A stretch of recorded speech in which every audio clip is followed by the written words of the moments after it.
बिस्मिल्लाहिर्रहमानिर्रहीम। व्यूअर्स, अपनी पिछली वीडियो में हमने क्विक बुक की सिक्योरिटी ऑप्शंस के बारे में डिस्कस किया था और अपनी इस वीडियो में हम अपने क्विक बुक अकाउंटिंग सॉफ्टवेयर में एक यूज़र को ऐड करना सीखेंगे और उसके डिफरेंट सिक्योरिटी लेवल्स को सेट करना सीखेंगे। तो व्यूअर्स, अपने यूज़र्स को ऐड करने के लिए आप अपने मेन्यू में से कंपनी के मेन्यू में जाएंगे और वहाँ से सेटअप यूजर एंड पासवर्ड को सिलेक्ट करेंगे। व्यूअर्स, यहाँ पर हमारे पास एक सब मेन्यू आ रहा है जिसमें सेटअप यूजर्स है, चेंज योर पासवर्ड है और बाय एडिशनल यूजर्स लाइसेंस है। बेसिकली व्यूअर्स, जो क्विक बुक है वो आपको मुख्तलिफ यूजर्स लाइसेंस के साथ मिलता है, मसलन 5 यूजर्स लाइसेंस, 30 यूजर्स लाइसेंस। तो अगर आपके 5 यूजर्स लाइसेंस हैं और आप मजीद यूजर्स ऐड करना चाहते हैं इसमें, तो आप फिर बाय एडिशनल जो है यूजर लाइसेंस पर क्लिक करेंगे। लेकिन फिल वक्त हमें जो है यूजर ऐड करना है तो हम सेटअप यूजर के ऊपर क्लिक करते हैं। तो व्यूअर्स, आप देख रहे हैं कि यहाँ पर हमारे पास यूजर्स लिस्ट अपीयर होगी है जिसमें ऑलरेडी एक यूजर मौजूद है जो कि एडमिन है। व्यूअर्स, जब आप अपने कंपनी का सेटअप क्रिएट करते हैं तो क्विक बुक ऑटोमेटिकली आपके लिए एडमिन अकाउंट जो है वो क्रिएट कर देता है, लेकिन अब की बार हमें एक नया यूजर क्रिएट करना है तो हम ऐड यूजर के बटन पर क्लिक करते हैं।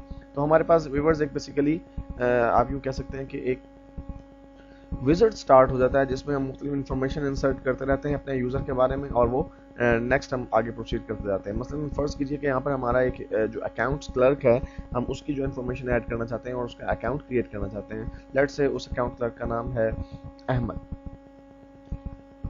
व्यूअर, यूज़र नेम में आप उसका नाम भी इंसर्ट कर सकते हैं या आप जो भी बेहतर समझते हैं वो आप उसको जो है यूज़र नेम दे सकते हैं। और पासवर्ड में व्यूअर्स, यहाँ पे मैं आपको बताता चलूँ कि आप पासवर्ड एक मरतबा जो क्रिएट कर देते हैं वो बाद में एडिटेबल है, चेंजेबल है।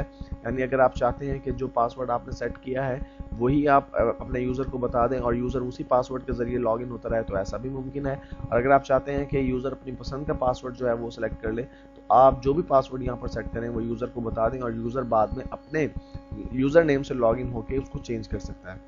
तो यहाँ पे मैं इसका पासवर्ड जो है वो सेट कर देता हूँ 1 2 3 4 5 6 और कंफर्म कर देता हूँ इस पासवर्ड को। व्यूअर्स, ये एक एग्जांपल है। रियल लाइफ में आपके पासवर्ड इतने आसान नहीं होने चाहिए, definitely they must be complicated.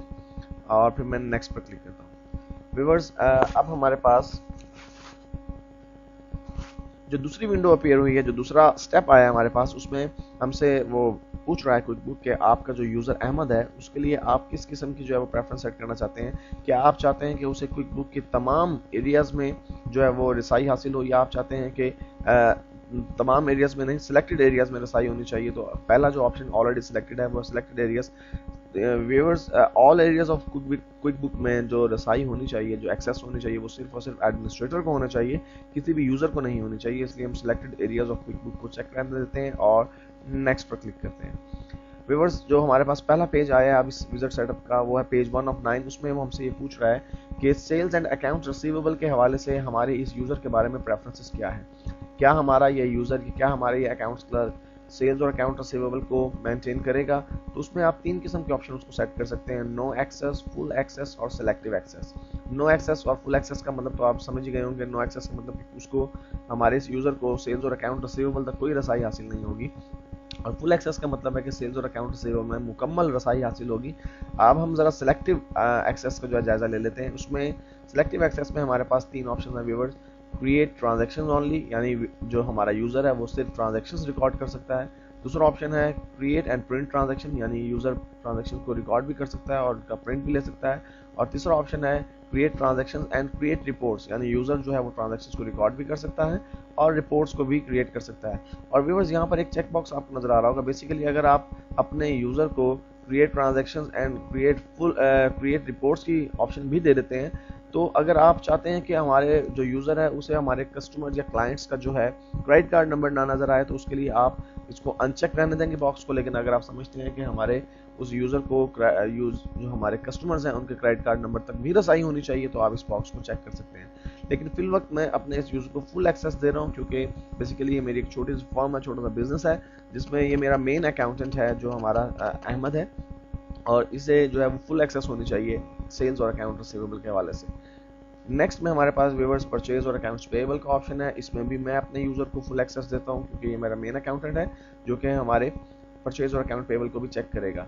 Checking and credit card के हवाले से मैं इसे कोई एक्सेस नहीं देना चाहता क्योंकि मैं ये एक्सेस अपने पास रखना चाहता हूँ कि क्रेडिट कार्ड की ट्रांजैक्शन जो मैं खुद डील करूँ, या मेरा कोई अगर हेड अकाउंटेंट है वो डील करे, या मैं चाहता हूँ कि जो चेक्स हैं वो मैनुअली मैं खुद लिखूँ या अगर मैं सॉफ्ट प्रिंट भी करता हूँ अपने क्विक बुक सॉफ्टवेयर से तो सिर्फ मैं खुद प्रिंट कर सकूँ, तो मैं इसको नो एक्सेस देता हूँ यहाँ पर और नेक्स्ट कर सकता हूँ।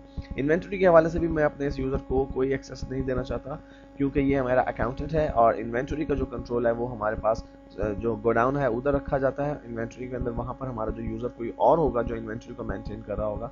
इसलिए मैं नहीं चाहता कि मेरा जो ये यूज़र है जो अकाउंटेंट है अहमद, वो किसी भी किस्म की एक्सेस रखता हो इन्वेंटरी के हवाले से। नेक्स्ट है पेरोल एम्प्लॉयज़।